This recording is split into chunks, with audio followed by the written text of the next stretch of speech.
আল্লাহর ওলি ডাক দেয়া বলে, যুবক তুমি যে সুবহানাল্লাহ বলেছ, দুনিয়ার জমিনে তুমি হায়াতি জিন্দেগিতে সুবহানাল্লাহ বলেছ, আর আমি যে নামাজ পড়তেছি কবরে আসার পরে নামাজ পড়তেছি 400 বছর। যুবক রে, কবরে আসার পরে যদি 400 বছর কেন 4 লক্ষ বছরে যদি কোনো বান্দা নামাজ পড়ে তার কোনো দাম দেওয়া হয় না। আজরাইলকে দেখার পরে কবরে আসার পরে আর কোনো ইবাদতের দাম দেওয়া হয় না। তুমি যে হায়াতি সময়ের মধ্যে জীবিত অবস্থায় একবার সুবহানাল্লাহ বলেছ, তার বড় দাম আছে, তার বড় মূল্য আছে।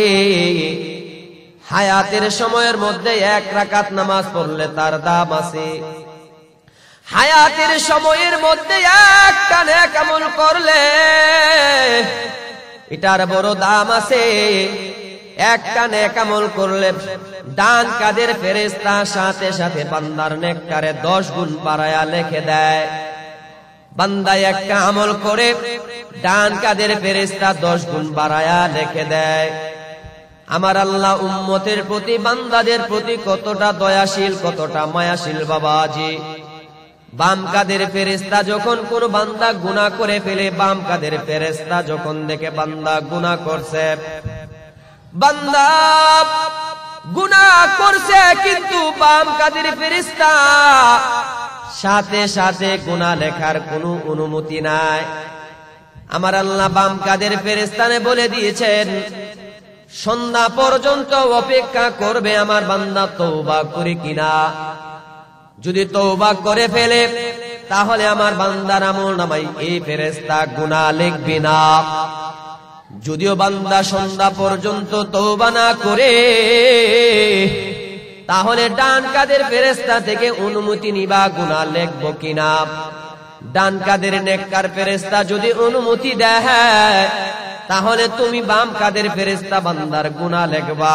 যদি ডান কাদের ফেরেশতা অনুমতি না দেয় আমার বান্দার আমলনামায় তুমি ফেরেশতা গুনাহও লিখতে পারবা না। একটু আওয়াজে বলেন না সুবহানাল্লাহ। কিরামান কাতিবিনা ইয়ালামুনা মা তাফআলুন। আমার বাবাজি খেয়াল করে শুনেন, আল্লাহর ওলি ডাক দেয়া বলে, যুবক তুমি তো সুবহানাল্লাহ বলেছ, দুনিয়ার জমিনে সুবহানাল্লাহ বলেছ। এই সুবহানাল্লাহ বললে তার বড় দাম আছে। যুবক রে, কবরে আসার পরে 1000 বার কেন 1,00,000 বার সুবহানাল্লাহ বললেও তার কোনো দাম নাই। এ যুবক, তুমি যে সুবহানাল্লাহ বলেছ, একবার সুবহানাল্লাহ বললে জান্নাতে আল্লাহ একটা গাছ বানায়া দেয়। গাছের আয়তনটা এত বড়, কোন বান্দা যদি একবার সুবহানাল্লাহ বলে তার বলার দ্বারা যে জান্নাতের মধ্যে আল্লাহ একটা গাছ বানায়া দেয়। ওই গাছের আয়তনটা এত বড় বাবা, এক একটা আরবি তেজিগুড়া ঘন্টায় 100 কিলোমিটার দৌড়াইতে পারে। এমন একটা তেজস্বী ঘোড়া যদি একদিন নয় 2 দিন নয় 500 বছর দৌড়ায়, যদি তারপরেও বান্দা একবার সুবহানাল্লাহ বলার দ্বারা জান্নাতের মধ্যে যে গাছটা হয়েছে এই গাছটারে আরবি তেজি ঘোড়াটা 500 বছর দৌড়ায়াও তার আয়তনটা শেষ করতে পারে না।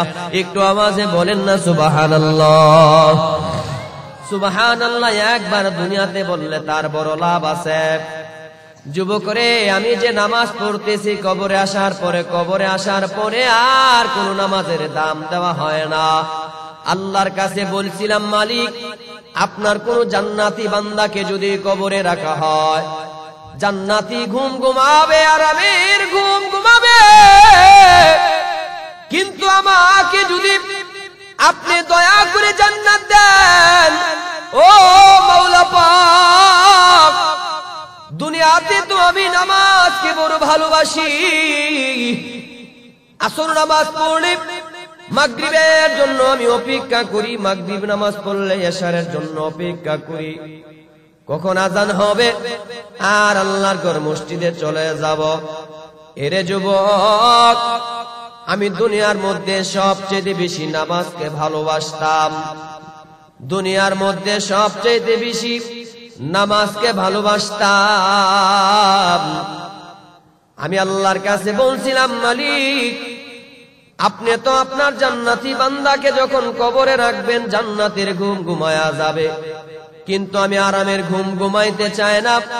দুনিয়াতে যেমন করে নামাজ পড়তেছি, কবরে যাওয়ার পরে আপনি আমারে নামাজ পড়ার সুযোগ করে দিয়েন। আল্লাহ আমারে সুযোগ করে দিয়েছে ঠিকই, আমি তো নামাজ পড়তেছি, এই নামাজ মাত্র দিলের তৃপ্তি লাভ হবে, শুধুমাত্র মনের প্রশান্তি লাভ হবে, কিন্তু এই নামাজের প্রতিদান আল্লাহ দিবে না, কারণ কবরে আসার পরে আর নামাজের কোনো দাম দেওয়া হয় না।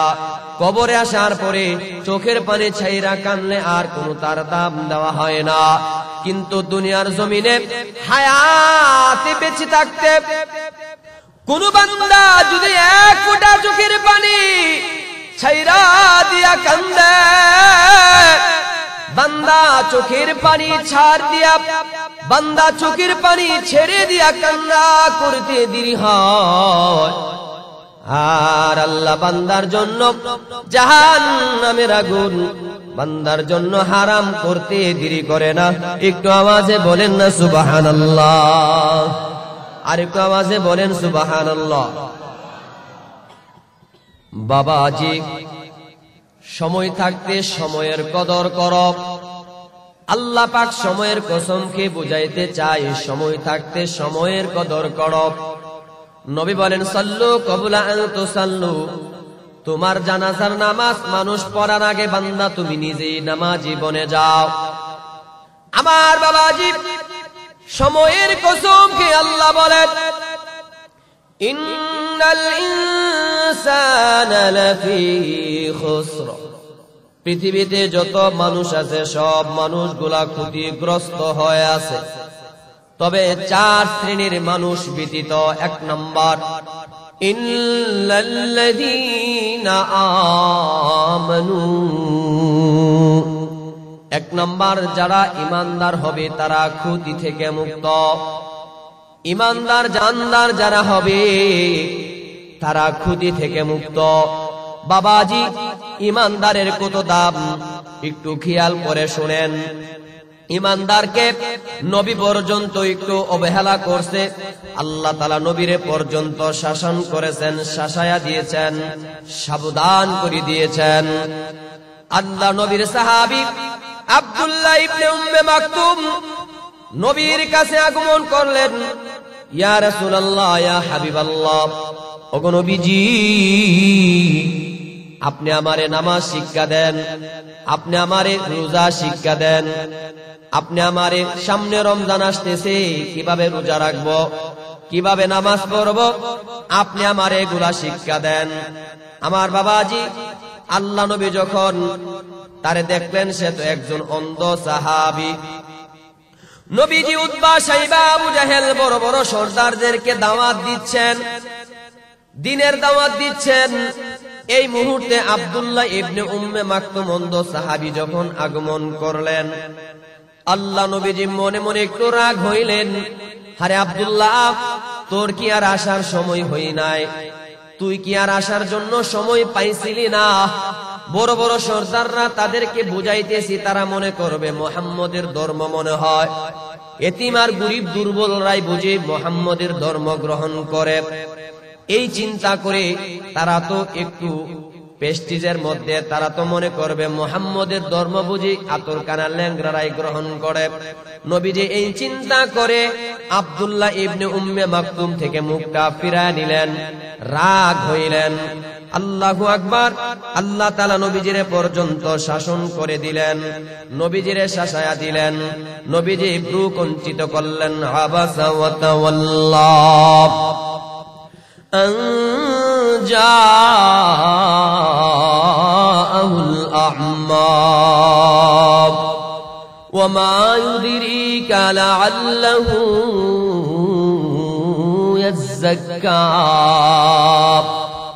ওগো আমার দোস্ত, আপনি বেঈমানদেরকে গুরুত্ব দিতে গিয়া আমার ইমানদার বান্দা অন্ধ হলেও তো বানাইছি আমি।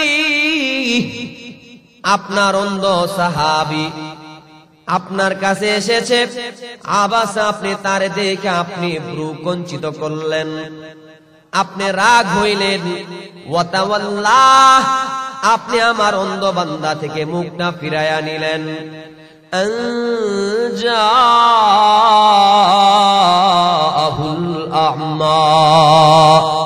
আমার অন্ধ বান্দা এসেছে বিদায় আপনি তার থেকে মুখটা ফিরাইয়া নিলেন।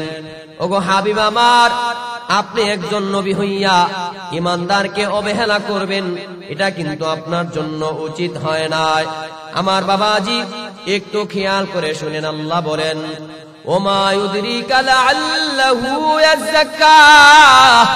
ওগো আমার হাবিব, আপনি কি জানেন, আপনি যার থেকে মুখটা ফিরাইয়া নিলেন তারে যদি আপনি একটু মনোযোগ দিতেন, তাকে যদি আপনি নসিহত করতেন, সে ইয়াযাক্কা, সে তো পবিত্র হয়ে যাইত। আও ইয়াযাক্কারু ফাতানফাহু যিকরা, অথবা আপনি যদি তারে নসিহত করতেন, নসিহতগুলা তার জন্য উপকারে আসতো। ওগো আমার হাবিব, আপনি যদি তারে নসিহত করতেন, আমার অন্ধ বান্দার জন্য আপনার নসিহতগুলা সে গনিমত মনে করে আমল করত, আমল করার দ্বারা তার দ্বারা আপনার নসিহত দ্বারা সে উপকৃত হইত। পক্ষান্তরে আপনি কি করলেন, আম্মা মানিস্তাগনা ফাআনতা লাহু তাসাদ্দা। পক্ষান্তরে হাবিব আমার, আপনি তাদেরকে দাওয়াত দেওয়ার জন্য ফেদা হয়ে গেলেন, যারা আপনারে মূল্যায়ন করে না, যারা আপনারে ব্রুকেম করে না, যারা আপনারে দাম দিতে চায় না, আপনি তাদেরকে ইমানদার বানানোর জন্য ফেদা হয়ে গেলেন। ওমা আলাইকা আল্লাহ ইয়াযাক্কা, আমার হাবিব উতবা শাইবা বড় বড় সর্দাররা কেন ইমানদার হইল না, তাদেরকে কেন পবিত্র বানাইতে পারলেন না? এই জবাবদাহিতা আপনারে করা লাগবে না, এই কথা আপনারে জিজ্ঞাসা করা হবে না। মক্কার বড় বড় সর্দাররা কেন ইসলাম ধর্ম গ্রহণ করলো না, তাদেরকে কেন ইমানদার বানাইতে পারলেন না, এই হিসাব আপনার থেকে নেওয়া হবে না। দোস্ত আমার, আপনি তারপরে কি করলেন, আম্মা মান জাআকা ইয়াসআ ওয়া হুয়া ইয়াখশা। দোস্ত আমার, অন্ধ বান্দা দেখে না, তারপরে আপনার কাছে উপস্থিত হয়েছে দিনের কিছু নসিহত আপনার থেকে শিখার জন্য। কষ্ট করে আমার অন্ধ বান্দা আপনার কাছে এসেছে, ওয়া হুয়া ইয়াখশা, তার ভিতরে আল্লাহর ভয় আছে, আপনার মুহাব্বত তার ভিতরে আছে। ওগো আমার হাবিব, আপনি ফাংতা আনহু তালাহাব, আপনি তারে অবহেলা করলেন, আপনি তার থেকে মুখটা ফিরাইয়া নিলেন, তারে দেখে আপনি প্রকঞ্চিত করলেন। দুষ্ট না, ইমানদারকে আপনি মূল্যায়ন করেন। হতে পারে বাদাম বিক্রেতা, হতে পারে চা বিক্রেতা, হতে পারে গ্রাম গার্মেন্টসের শ্রমিক, হতে পারে রিক্সা চালক, হতে পারে দুর্বল, হতে পারে গরিব, হতে পারে আতর কানা ল্যাংড়া, বানাইছি তো আমি, কিন্তু সে তো একজন ইমানদার। ওগো আমার হাবিব, আপনি কান পেতে শুনে নেন, একজন ইমানদারের সেজদার দাম আমি আল্লাহর কাছে এত বেশি, তামাম দুনিয়ার বাদশা যদি কেউ হয়ে যায় কিন্তু সে বেঈমান। দুনিয়ার মানুষের কাছে তার বড় দাম থাকতে পারে, কিন্তু আমি আল্লাহর কাছে তামাম দুনিয়ার চাইতে একজন মুমিন বান্দার সেজদার দাম আমি আল্লাহর কাছে তামাম দুনিয়ার চাইতে বেশি। একটু আওয়াজে বলেন না সুবহানাল্লাহ। ইমানদারের দাম আছে না নাই? এ আমার বাবাজি, এজন্য কাফের বেঈমানদের বড় বড় অট্টালিকা দেখলে আপনারা মন খারাপ করার কোনো সুযোগ নাই। কাফের বেঈমানের অট্টালিকা দেখিয়া মন খারাপ করার কোনো সুযোগ নাই। হারাম পন্থায় টাকা ইনকাম করিয়া কুরমা পোলাও প্রতিদিন খায় আর বড় বড় প্রাসাদ বাঁধে, মন খারাপ করার কোনো কারণ নাই। হালাল পন্থায় চলে যান, সঠিকভাবে ঈমানকে তার দায়িত্ব পালন করিয়া আমল ভালোভাবে করে যান। বাবাজি, জান্নাত হইতো চান, সুখ হইতো চান, এমন এক জান্নাত ঈমানদারের জন্য আমার আল্লাহ তৈয়ার করে রেখে দিয়েছেন। লা খাতারা আলা কলবি বাশার, কোন মানুষ দিল দ্বারাও অনুভব করতে পারবে না এমন এক নাজ নিয়ামতের জান্নাত আমার আল্লাহ মুমিন বান্দাদের জন্য তৈয়ার করে রেখে দিয়েছেন। একটু আওয়াজে বলেন না সুবহানাল্লাহ। আমার বাবাজি খেয়াল করে শুনেন, ঈমানদারকে অবহেলা করলে নবীরে পর্যন্ত আল্লাহ ছাড় দেয় না। আবু তালিবের কাছে গিয়া মক্কার বড় বড় সর্দাররা গিয়া বলে, আবু তালেব, তোমার ভাতিজার কাছে তো আমরা যাইতে চাই, তবে যাইতে পারি না। আমাদের তো গোলাম যারা ছিল, সুহাইব রুমি, আম্মার ইবনে ইয়াসির, বেলালে হাবশি, যারা আমাদের গোলাম ছিল, তারা তো তোমার ভাতিজার দরবারে থাকে। আমরা তাদের মালিক ছিলাম, এখন আমরা যদি তাদের কাছে যাই তাহলে আমাদের তো প্রেস্টিজ নষ্ট হয়ে যাবে। তোমার ভাতিজারে গিয়া বলো আমরা যে সময় যাব তারা যেন দূরে সরে যায়, তাহলে তোমার ভাতিজার কথা আমরা শুনতে পারি, মানি না মানি পরে কিন্তু শুনতে পারি। আবু তালেব নবীর কাছে গিয়া বলে, ভাতিজা, মক্কার বড় বড় সর্দাররা আমারে তো এমন এমন কথা বলছে, তুমি এই বিষয়ে কি বলো? তুমি যদি তোমার বেলালে হাবশি, সুহাইব রুমি, আম্মার ইবনে ইয়াসির 12 জনের মতো সাহাবী, তাদেরকে যদি তারা আসার সময় যদি সরায়া দিতে পারো তাহলে তারা নাকি তোমার কথা শোনার জন্য আসতে পারে।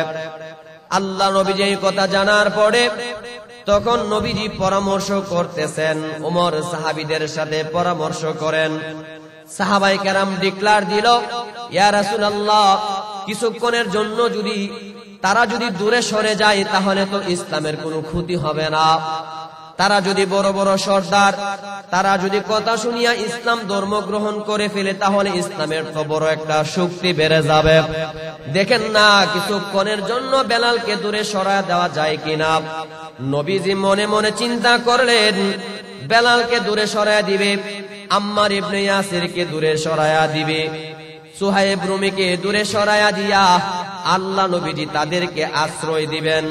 কিন্তু আল্লাহ তাআলা নবীজিরে সাবধান করে জানায়া দেয়, ওয়ালা তাতরুদিল্লাযীনা ইয়াদউনা রাব্বাহুম বিল গাদাতি ওয়াল আশিয়্যি ইউরিদুনা ওয়াজহা। আমার হাবিব, আপনি কিন্তু আমার ইমানদার বান্দা তাদেরকে দূরে সরায়া দিবেন না। ও আমার হাবিব, আপনি কিন্তু আমার ইমানদার বান্দা গুলারে দূরে সরায়া দিবেন না। আপনি কাদেরকে দূরে সরায়া দিতে চান? ইয়াদউনা রাব্বাহুম বিল গাদাতি ওয়াল আশিয়্যি, তারা তো আমার সর্বদাই গোলামি করে, আর এই গোলামি করার দ্বারা তারা দুনিয়ার কোনো চাকচিক্য চায় না।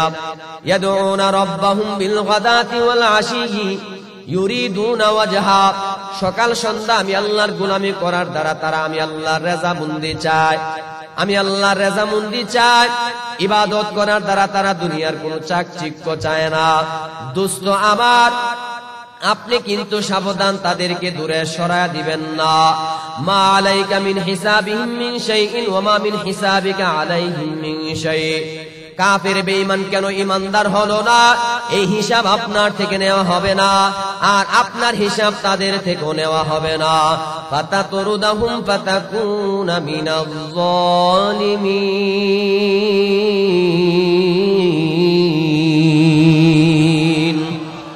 তারপরে যদি আমার ইমানদার বান্দাগুলারে সরায়া দেন তাহলে নবী আপনারে কিন্তু আমি জানায়া দেই, আপনি কিন্তু জুলুমকারীদের অন্তর্ভুক্ত হয়ে যাবেন, আপনি জালেম হয়ে যাবেন। নবীদেরকে পর্যন্ত, নবীরে পর্যন্ত আল্লাহ ইমানদারদের কারণে সাবধান করে দিয়েছেন। আমার বাবাজি, তাদের প্রেস্টিজ নাকি নষ্ট হয়ে যাবে। বেলাল সাথে থাকলে, বেলালের কাছে গিয়া বসলে নাকি তাদের প্রেস্টিজ নষ্ট হয়ে যাবে। অথচ বেলালের দাম কত জানেননি?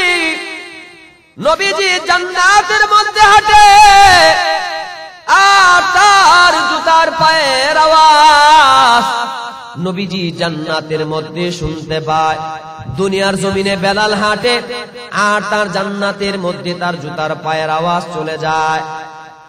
আমার বাবাজি, আমাকে আপনাকে তো ইমানদার বলা হয়, বলে বাপ দাদা ইমানদার ছিল, আমি সেই ইমানদার হয়েছি। কিন্তু বেলালকে যদি বলা হয় বেলাল ইমান কারে কয়, বেলাল বলবে ইমান হচ্ছে উত্তপ্ত গরম বালির মধ্যে শেষরায়া টানতে টানতে কোমরের গোশত খসে খসে পড়ে যাওয়া। বেলালকে যদি বলা হয় বেলাল ইমান কারে বলা হয়, বেলাল বলবে ইমান আনার অপরাধে উত্তপ্ত গরম বালির মধ্যে শহীদ করে দেওয়া। বেলালকে যদি বলা হয় ইমান কারে কয় বেলাল, বেলাল বলবে আগুনের কয়লার উপরে এমন ভাবে শহীদ করে দেওয়া আর কোমরের গোশত খসে খসে পড়তে পড়তে আগুন নিভে যাওয়ার নাম হচ্ছে ইমান। বেলালকে যদি বলা হয় বেলাল ইমান কারে কয়, বেলাল বলবে জিহ্বার আগার মধ্যে আগুনের কয়লা লাগায়া দেওয়ার নাম হচ্ছে ইমান। আমার বাবাজি, আল্লাহর নাম নেওয়ার কারণে বেলালের জিহ্বার মধ্যে উমাইয়া ইবনে খালফ আগুনের কয়লা লাগায়া দিল। এজন্য বেলালে যখন আজান দিতে যায়, বেলালে আজান দিলে শিন হয় না, সিন উচ্চারণ হয়। সাহাবায়ে কেরাম রিপোর্ট দিলেন, ইয়া রাসূলুল্লাহ, ইয়া হাবিবাল্লাহ নবীজি, বেলালে আজান দিলে তো শুদ্ধ হয় না, বেলালকে বাদ দিয়া অন্য মুয়াজ্জিন ফিট করেন। বেলালকে বাদ দিয়া যখন অন্য মুয়াজ্জিন ফিট করলো, যায়েদকে দায়িত্ব দিল ফজরের আজান মসজিদে নববীতে হয়ে যায়।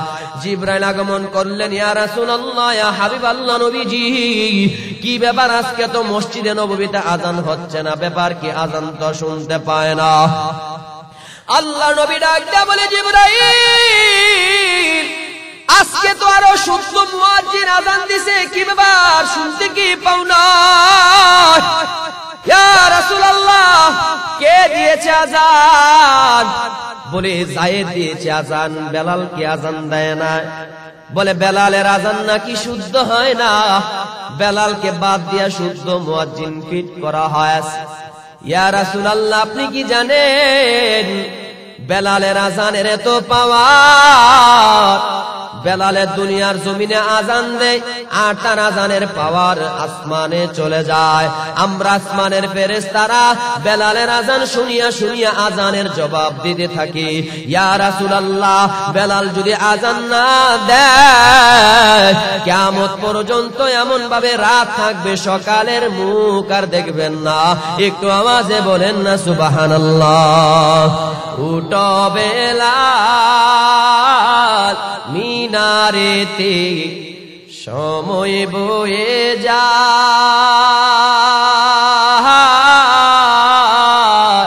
আরে আজান দাও রে মধুর সুরে, শুনবার মনে চায়। বেলাল বলে আজান দিলে কলে যায় মোর আগুন জ্বলে, আমার আজান কে শুনিবে, নবী নাই যে দুনিয়া।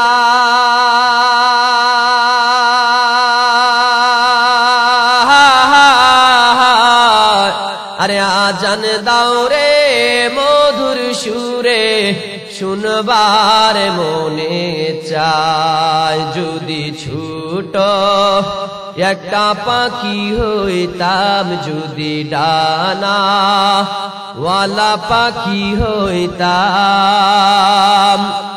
একটা উড়াল দিয়া আমি মদিনায় যাইতাম। হাইরে একটা উড়াল দিয়া আমি মদিনায় যাইতাম। এদিকে সেদিকে ঘুরে বেড়াইতাম, মেহেলিয়া ডানা যে তাই পড়েছিল নবীর কদমখানা। নয়ন ভরে দেখতাম আমি, নয়ন ভরে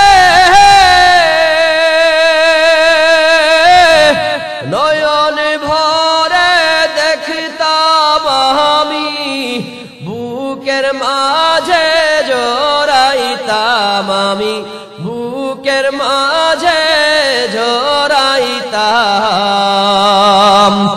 একটা উড়াল দিয়া আমি মদিনায় যাইতাম। হাইরে একটা উড়াল দিয়া আমি মদিনায় যাইতাম। আমার বাবাজি বেলালে তাদের কাছে আসে, তাদের নাকি প্রেস্টিজ নষ্ট হয়ে যায়, অথচ বেলালের দাম এত বেশি। তারপরে নবী বলে, এ আমার সাহাবীরা শুনো রে, সিনু বেলালিন সিনুকুম, বেলাল যদি সিনো বলে ফেলে তোমরা তারে সিন ধরে নিও, কারণ বেলালে আজান দিলে আসমানের ফেরেশতারা তার আজানের জবাব দেয়। একটু আওয়াজে বলেন না সুবহানাল্লাহ।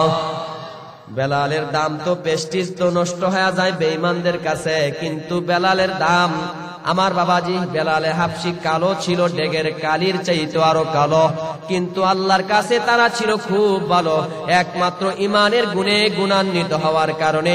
কারণ ইমানদারের দাম দুনিয়ার মানুষ না দিলেও আল্লাহর কাছে তার বড় দাম আছে। কথা বলেন ঠিক কিনা? আমার বাবাজি খেয়াল করে শুনেন, বেলালকে অবহেলা করেছে আল্লাহ আয়াত নাজিল করে দিয়েছে। এজন্য আমার বাবাজি ইমানদারদেরকে অবহেলা করা যাবে না। আল্লাহ তাআলা চেহারা সুরত দেখা দেখা আল্লাহ তাআলা দাম দেয় না। দুনিয়ার মানুষ চেহারা সুন্দর হলে, বংশেও ভালো হলে, টাকা পয়সা বেশি থাকলে তার বড় দাম বেড়ে যায়, কিন্তু আল্লাহর কাছে এই সুরত আর সিরত দিয়া, এমন ভাবে সুরত দিয়া দামি হওয়া যায় না। আল্লাহ তাআলা কলব দেখেন, যার সিরত ভালো, যার চরিত্র ভালো, ইমান ভালো, যার আমল ভালো, দুনিয়ার মানুষ তারে দাম না দিলেও ইমানের গুণে গুণান্বিত হওয়ার কারণে তার দাম বড় আল্লাহর কাছে বেড়ে যায়। বলেন না আল্লাহু আকবার। ইমানদারের দাম আছে না নাই? এজন্যই তো আমার আল্লাহ ইমানদারদেরকে দাওয়াত দিয়া বলতেছেন, ইয়া আইয়ুহাল্লাযীনা আমানু কুতিবা আলাইকুমুস সিয়ামু কামা কুতিবা আলাল্লাযীনা মিন ক্বাবলিকুম কামা কুতিবা আলাল্লাযীনা মিন ক্বাবলিকুম লাআল্লাকুম তাত্তাকুন। আল্লাহ তাআলা ইমানদারদেরকে বলতেছেন, তোমাদের জন্য রোজা আল্লাহ ফরজ করছি। ইমানদারের জন্য আল্লাহ তাআলা রোজা ফরজ করছেন। কেন কেন কেন? বলে রোজার এত দাম, রোজার এত দাম বান্দা। আল্লাহর নবী হাদিসে কুদসির মধ্যে বলে, আস-সাওমুলি, আল্লাহ বলে আস-সাওমুলি ওয়া নাজজি বিহি, রোজা আমার আর প্রতিদান আমি আল্লাহ নিজ হাতে দিব। আরেক riwayat আল্লাহ তাআলা বলেন, আস-সাওমুলি ওয়া আনা উজজা বিহি, রোজা আমার এই ইমানদারেরা, আর সেই রোজার প্রতিদান আমি আল্লাহ নিজেই বনে যাব। বাবাজি নামাজ তো আল্লাহর জন্য, হজ তো আল্লাহর জন্য, দান সদকা করাও তো আল্লাহর জন্য, কিন্তু আল্লাহ রোজাকে নিজের বলতেছেন আস-সাওমুলি, রোজা আমার। কেন কেন কেন কেন? বলে বান্দা নামাজি বান্দা বনার জন্য। অনেক সময় দেখা যায় মেয়ের জামাতা নামাজি, এখন আমি শ্বশুর হইয়া যদি নামাজ না পড়ি তাহলে খারাপ দেখা যায়। মেয়ের জামাইয়ের সাথে সাথে নিজ মসজিদে চলে গেছে নামাজ পড়ার জন্য। অনেক সময় হাজী সাহেব লাগান হজ লাগানোর জন্য, হাজী সাহেব লকব লাগানোর জন্য হজ করতে যায়, দানবীর হওয়ার জন্য দান করে। কিন্তু রোজা এমন একটা ইবাদত যেটা মানুষকে দেখানোর জন্য করা যায় না। বান্দা ইচ্ছা করলে দরজা লাগায়া গোপনে খাইতে পারতো, ইচ্ছা করলে পানির নিচে ডুব দিয়া পানি খাইতে পারতো, কিন্তু বান্দা আল্লাহকে খুশি করার জন্য প্রকাশ্যেও খাইল না, গোপনও খাইল না। আল্লাহ বুঝাইতে চাই বান্দা দুনিয়ার কোন মানুষকে দেখানোর জন্য নয়, একমাত্র আমাকে খুশি করার জন্য, আমি আল্লাহ রেজামন্দির জন্য। বান্দা গোপনে প্রকাশ্যে আমাকে অসন্তুষ্ট করিয়া খাবার খাই নাই, রোজা ভাঙ্গে নাই। আমাকে খুশি করার জন্য বান্দা রোজা রাখছে, এজন্য আমার জন্য বান্দা রোজা রাখছে। আর সেই রোজার প্রতিদান আমি আল্লাহ আমার জান্নাত বান্দাকে আমি আল্লাহর নিজ হাতে বান্দারে দান করে দিমু। একটু আওয়াজে বলেন না সুবহানাল্লাহ। আমার বাবাজি, এজন্য ইমানদারের বড় দাম আছে, ক্ষতি থেকে মুক্ত। এক নাম্বার যারা ইমানদার হবে তারার বড় দাম আছে, তারা ক্ষতি থেকে মুক্ত। 2 নাম্বার ওয়া আমিলুস সালিহাত, যারা ঈমান আনার পরে বলে আমি তো একজন মুসলমান, এই কথাই বলল, কিন্তু কোনদিন পশ্চিম দিকে সেজদা দিয়া দেখলো না। না বাবাজি, এমন করা যাবে না। ঈমান আনার পরে গুরু খাওয়িনা মুসলমান হওয়া যাবে না। ঈমান আনার পরে ঈমানের দাবি আমলে সালেহ করা, নামাজ পড়া, নামাজ কায়েম করা, নামাজ প্রতিষ্ঠিত করা। ঈমান আনার পরে আপনি যদি নামাজ না পড়েন তাহলে আপনাকে ক্ষতিগ্রস্তদের কাতারে দাঁড়াতে হবে। এজন্য আল্লাহ নবী বলে, লা সাহবা ফিল ইসলাম লিমান লা সালাতা লাহু, যে বান্দা নামাজ পড়ে না তার ইসলামের মধ্যে কোনো অংশ থাকে না। আল্লাহ নবী আরো বলে, আউয়ালু মা ইউহাসাবু বিহিল আবদু ইয়াউমাল কিয়ামাতিস সালাহ, হাসরের ময়দানে আপনার থেকে আমার থেকে সর্বপ্রথম নামাজের হিসাব নেওয়া লাগবে। আমার বাবাজি, 2 দিন পরে রমজান, এজন্য নিজেরে এবার শুধরায় নেন, সামনে রমজান আসতেছে, আর নামাজ ছাড়ব না। আল্লাহু আকবার। যে বান্দা নামাজ জুমার দিন অথবা রমজান মাসে 1 ওয়াক্ত নামাজ পড়বে, আল্লাহ তাআলা রমজানের বরকতে 70 রাকাত থেকে নিয়ে 700 রাকাত পর্যন্ত বান্দার আমলনামায় 1 ওয়াক্ত নামাজ পড়ার বদলে 700 রাকাত নামাজের সওয়াব পর্যন্ত লেখা দিবে। একটু আওয়াজে বলেন না সুবহানাল্লাহ। এজন্য আল্লাহ নবী বলেন, ওয়া'মুর আহলাকা বিস-সালাত ওয়াসতাবির আলাইহা, নিজেও নামাজ পড়েন, নামাজের জন্য আপনার ফ্যামিলিরে নামাজের কথা বলেন, আর নিজেও নামাজের পাবন্দি করেন। লা নাসআলুকা রিজকান নাহনু নারযুকুকা, আমি আল্লাহ আপনারে রিজিক দিমু, আপনারে আমি আল্লাহ নিজে রিজিক দিমু, আপনার উম্মতকে রিজিক দিমু। আপনি আপনার উম্মতদেরকে জানায়া দেন, যে বান্দা 5 ওয়াক্ত নামাজ সুন্দরভাবে আদায় করবে, আপনার উম্মত যদি সঠিকভাবে নামাজ আদায় করতে পারে, তাদের রিজিকের জিম্মাদার স্বয়ং আমি আল্লাহ গ্রহণ করে নেব। একটু আওয়াজে বলেন না সুবহানাল্লাহ। আমার বাবাজি, কত ওয়াক্ত চলে যায়, কত সময় চলে যায়, আর এই সুস্থ একটা দেহ পাইলাম, কিন্তু আল্লাহর বান্দা নামাজ পড়তে চাই না। কত আতুর কানা ল্যাংরা হয়েও মসজিদে চলে গেল, কিন্তু আমি সুস্থ যুবক হওয়া সত্ত্বেও কেন যাইতে পারলাম না মসজিদে? আরে আল্লাহর বান্দা যুবক, মন কি জিগাও রে যুবক, কেন নামাজি বলতে পারলা না? তোমার মতো যুবক ভাইটা নামাজ ধরতে পারলো, তুমি কেন পারলা না? কেমন করে ঘুমাও তুমি, কেমন করে ঘুমাও তুমি, ফজর করে কাজা, এমন তো হতে পারে জুহরে জানাজা তোমার, এমন তো হতে পারে জুহরে জানাজা। ঠিক না বে ঠিক? মুসলিম হয় না জন্ম নিলে মুসলমানের ঘরে, কাফের মুমিন তফাতটা হয় সালাতের উপরে রে ভাই, সালাতের উপরে। মুসলিম হয় না জন্ম নিলে মুসলমানের ঘরে, কাফের মুমিন তফাতটা হয় সালাতের উপরে। এই জীবনে নামাজ যেন, এই জীবনে সালাত যেন হই না তোমার কাজা, এমন তো হতে পারে জোহরে জানাজা তোমার, এমন তো হতে পারে জোহরে জানাজা। ঠিক না বে ঠিক? তো আমার বাবাজি, একটু খেয়াল করে শুনেন, এই নামাজ কেন যুবক হওয়া সত্ত্বেও সুস্থ একটা দেহ পাইলাম, তারপরেও যুবকরা কেন নামাজ ধরতে পারলে না? একবার মনটারে জিগাপ। তোমার মতো কত যুবক দাড়ি রাইখা টুপি পরিয়া সুন্দর আল্লাহর ঘর মসজিদে গিয়া নামাজ পড়ে। তোমার মতো কত যুবক পুলিশ, তারপরে আল্লাহর ঘর হুকুম, আল্লাহর হুকুম নামাজ পড়ে। তোমার মতো কত যুবক র্যাব, পুলিশ, আর্মি, সেনাবাহিনী, তোমার মতো কত যুবক নামাজি বান্দা বলতে পারলো, যুবক রে তুমি কেন নামাজি হতে পারলা না? মনকে জিগাও। এক ওয়াক্ত নামাজ যদি কোনো বান্দা ইচ্ছা করে কাজা করে, মানে পড়ছে, সারে নাই পড়ছে কিন্তু কাজা করলো, জোহরের নামাজ মাগরিবের পরে ইচ্ছা করে পড়লো, আল্লাহ নবী বলে 2,82,88,00,000 বছর তারে জাহান্নামের আগুনে জ্বলা লাগবে। আচ্ছা বলেন তো, 1 মিনিট কি কোনো বান্দা মোমবাতির আগুনের উপরে 1 মিনিট কি তার আঙ্গুলকে দিয়া রাখতে পারবে? আরে পারবে?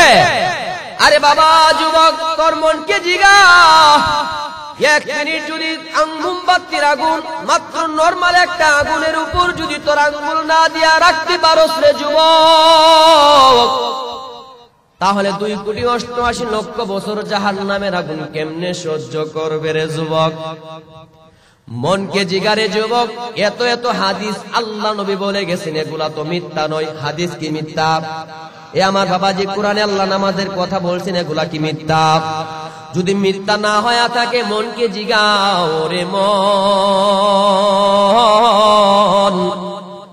কবর ঘরের খবরে নিলে নারী বেনামাজিকে যখন কবরে রাখা হয় বাবাজি, এমন ভয়ঙ্কর সাপ তাড়ি দেওয়া হবে, যেই সাপ যদি দুনিয়ার জমিনে একবার নিঃশ্বাস ফেলতো রে বাবা, দুনিয়াটা তামা তামা হয়ে যাইতো, কোনদিন আর গাছপালা জন্মাইতো না, উদ্ভিদ হতো না। এমন বিষাক্ত সাপ বেনামাজির কবরে একটা নয়, দুইটা নয়, 70টা সাপ দেওয়া হবে। দুনিয়ার আগুনের চাইতে যার আগুনের পাওয়ার 70 গুণ বেশি। যুবক, তুই সহ্য করতে পারবি কিনা? মনকে জিগা। যে আগুন কালো, আগুন ডানে কালো, বামে কালো, সামনে কালো, পিছনে কালো, বাবা এই আগুন সহ্য করতে পারবি নি রে যুবক? মনকে একবার জিগা। বহুত নামাজ তো জীবনে সারলারে যুবক, কবরতে একদিন যাওয়া লাগবে। সেই কবরের চিন্তা কেন মস্তিষ্কে মাথায়, মস্তিষ্কের মধ্যে কেন কবরের চিন্তা আসে না? মনকে যুবক একবার জিগারে যুবক, আল্লাহ তো কুল কায়নাত বানাইছেন, এগুলো আল্লাহ নিজের জন্য বানায় নাই, আল্লাহ এগুলা বানাইছেন আমাদের জন্য। আর আমাদেরকে বানাইছেন ওমা খালাকতুল জিন্না ওয়াল ইনসা ইল্লা লিয়াবুদুন।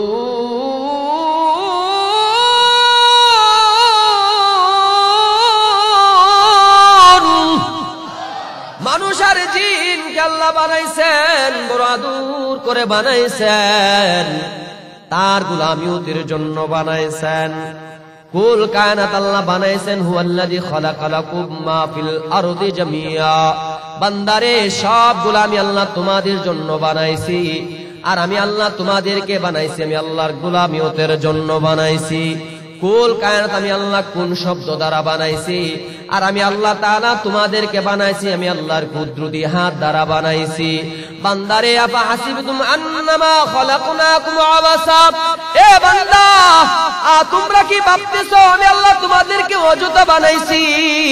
ওয়া আন্নাকুম ইলাইনা লা তুরজাউন, আমি আল্লাহ তোমাদেরকে আমি আল্লাহর কাছে উপস্থিত করব না, তোমরা কি এটা ভাবতেছো? আমি আল্লাহ তোমাদেরকে অযথা বানাইছি, তোমরা কি এটা ভাবতেছো? না না যুবক, এমনটা ভাবিও না।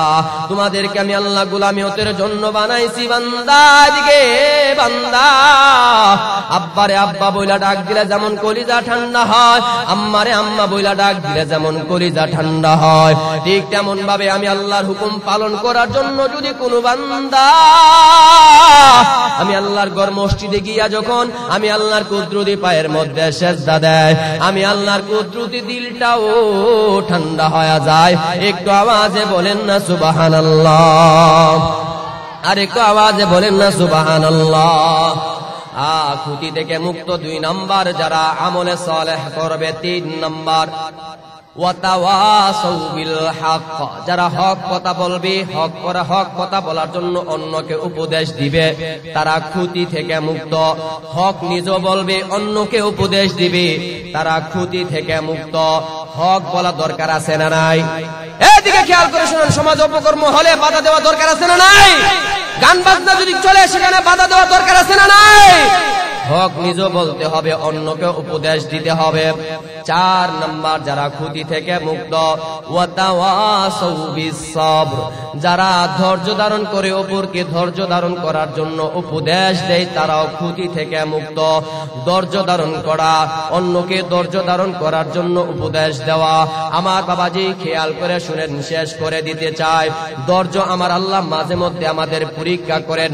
ওয়ালানাবলুওয়ান্নাকুম বিশাইইম মিনাল খাউফি ওয়াল জু'i ওয়া নাকসিম মিনাল আমওয়ালি ওয়াল আনফুসি ওয়াত তামারাত ওয়া বাশশিরিস সাবিরিন।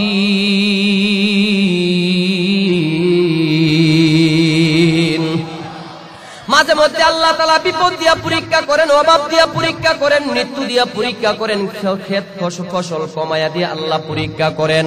আমাদের ধৈর্য আল্লাহ তাআলা পরীক্ষা করেন। এ আমার বাবাজি, আল্লাহ তাআলা আমাদেরকে পরীক্ষা করেন, ধৈর্য ধারণ করার জন্য আমাদেরকে পরীক্ষা করেন। আমাদের জাতির পিতা ইব্রাহিম নবীকেও আল্লাহ তাআলা পরীক্ষা করছেন। বলে শেষ করে দিতে চাই, মিল্লাতা আবিকুম ইব্রাহিম হুয়া সাম্মাকুমুল মুসলিমিন। জাতির পিতা ইব্রাহিম, বলেন জাতির পিতা কে? মুসলিম জাতির পিতা কে? নেতারা যদি কেউ জাতির পিতা বলে, কোরআনের সাথে বিরোধিতা করলে তার ঈমান আছে না গেছে? জাতির পিতা ইব্রাহিম, বাকি সব গুড়ার ডিম। কথা বলেন ঠিক কিনা? এজন্য বাবাজি সাবধান, নেতার আবেগে পইরা ঈমান হারা হওয়া যাবে না। আগে ঈমান, তারপরে দল।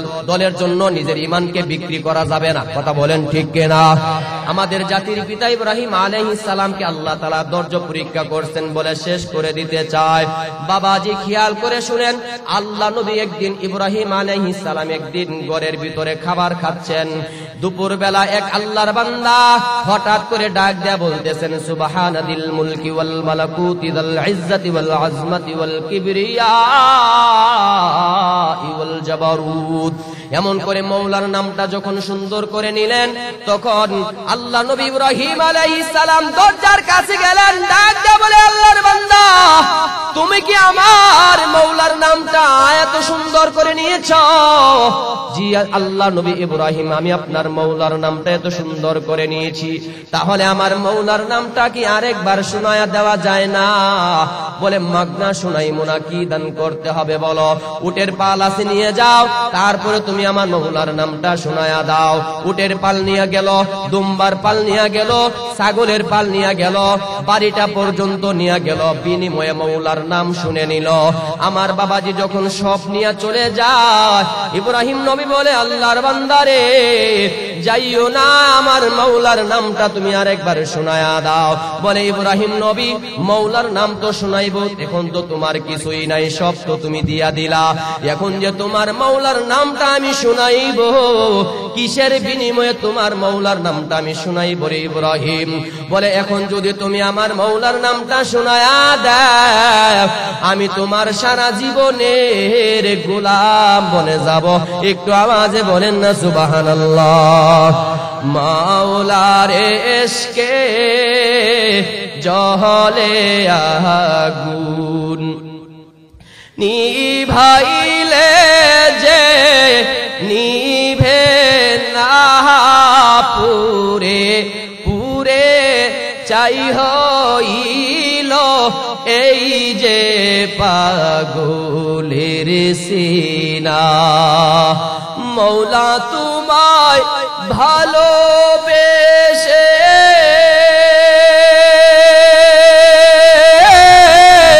কলিজা পুরে গন্ধ আসে, মওলা তোমায় ভালোবেসে কলিজা পুরে গন্ধ আসে, এই বুকেতে বইছে খরায়, আবার এই বুকেতে বইছে খরা, কেমনে দিবা দেখা বলো না, পুরে পুরে চাই হইল এই যে পাগলের সিনা। আমার বাবাজি সারা জীবনের যখন গোলাম বনতে চাইলেন, আল্লাহর বান্দা শোনায় দেই সুবহানাদিল মুলকি ওয়াল মালাকুতি যাল ইজ্জতি ওয়াল আজমাতি ওয়াল কিবরিয়াই ওয়াল জাবারুত। এমন করে যখন মাওলার নাম শোনায়া দেয়, এবার লোকটা ডাক দেয়া বলে, এরে আল্লাহর নবী ইব্রাহিম, তোমার নাম তো এমনি খলিলুল্লাহ হয় নাই, তুমি তো তোমার মাওলার নাম শোনার জন্য সব কিছু দিয়া দিলা, সারা জীবনের গোলাম বনতে চাইলা। আমি যে তোমার মাওলার নাম শোনাইছি, আমি তো সাধারণ কোন দুনিয়ার মানুষ নয়, তোমারে পরীক্ষা করার জন্য আসমানের ফেরেশতা আমি আল্লাহ মানুষ রূপে তোমার কাছে পাঠাইছে। ধৈর্য পরীক্ষা করার জন্য, তুমি আল্লাহর জন্য কি পরিমাণ পাগল, তোমাকে পরীক্ষা করার জন্য, মওলার জন্য তুমি কতটুকু পাগল সেটা পরীক্ষা করার জন্য আসমানের ফেরেশতা আল্লাহ তাআলা মানুষ রূপে তোমার কাছে আমারে পাঠাইছেন। এখন যে তুমি তোমার মওলার পরীক্ষার মধ্যে ফার্স্ট ডিভিশন পাস করেছো, একটু আওয়াজে বলেন না বাবা সুবহানাল্লাহ। এজন্য বিভিন্ন সময় বালা মুসিবত আসবে, ধৈর্য ধারণ করতে হবে। ধৈর্য ধরবো কার জন্য? হক কথা বলবো কার জন্য? এজন্য আমার বাবাজি শুধু জান্নাত জাহান্নামের ওয়াজ শুনলে চলবে না, কান বাড়ি করলে চলবে না। রাসূল আকরাম সাল্লাল্লাহু আলাইহি সাল্লাম যেমন ভাবে নিজে স্বয়ং 19টি যুদ্ধে অংশগ্রহণ করেছেন, 27টা যুদ্ধ পরিচালনা করেছেন, ঠিক তেমন ভাবে তার উত্তরসূরি আমরা, তার ওয়ারিস আমরা, তার উম্মত আমরা। তাকে যদি কোন নাস্তিক যদি আবারও আমার সোনার বাংলাদেশে কটাক্ষ করার চেষ্টা করে, আমার রাসূলের ইজ্জত নিয়ে লুণ্ঠন করার চেষ্টা করে, যেমন ভাবে শাপলা চত্বরে রক্ত দিয়েছিলাম, আবারও কোন নাস্তিকের বিরুদ্ধে আমরা রাজপথে নামবো, রক্ত দিব, তারপরে বাংলাদেশে কোন নাস্তিকদের ঠাঁই দেওয়া হবে না। রাজপথে যখন ডাক আসবে, কারা কারা রাজি আছেন যদি হাত আল্লাহরে দেখায় দেন। আল্লাহ সকলকে কবুল করেন, সকলে বলেন নারে তাকবীর। আল্লাহ সকলকে কবুল করেন। ওমা আলাইনা ইল্লাল বালাগ। আসসালামু আলাইকুম ওয়া রাহমাতুল্লাহ।